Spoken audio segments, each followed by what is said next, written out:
टिकिया हांडी बनाने के लिए आधा किलो के करीब बीफ का कीमा लिया है, 3 से 4 सब्ज़ मिर्चें थी, एक दरमियाने साइज़ का प्याज़ था, चॉप किया हुआ प्याज़ था, 2 अदद ब्रेड थी, 1 अदद अंडे का इस्तेमाल करूँगी। मज़ीद हम डालेंगे चपली कबाब मसाला।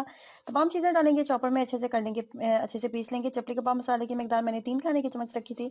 तमाम चीज़ों को चॉपर में डाल के अच्छे से पीस लेते हैं। अंडा पीस के अंदर डाल दिया था ताकि बाइंडिंग अच्छी हो सके और उसके बाद जैसे ही मैंने इसको पीस लिया था ना, तो मैंने लहसुन अदरक का पेस्ट तो इसके अंदर डाला ही नहीं था, तो लहसुन अदरक का पेस्ट भी इसके अंदर डाला था। तो मसाला बना रही हूँ।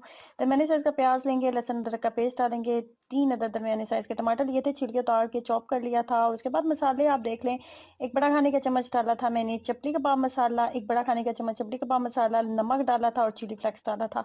चपली कबाब मसाले के साथ बहुत मज़े का फ्लेवर इसके साथ बना था। आधा कप के करीब दही भी डाला था। जैसे मसाले की अच्छे से बुनाई हो गई थी, टिक्कियाँ इसके अंदर डाल दी थी। टिक्कियों को हमने दम के ऊपर बनाया था, बहुत ज़्यादा हिलाना-छिलाना नहीं है वरना टूट जाएँगी। फाइनली हो जाएगी टिकिया हांडी तैयार।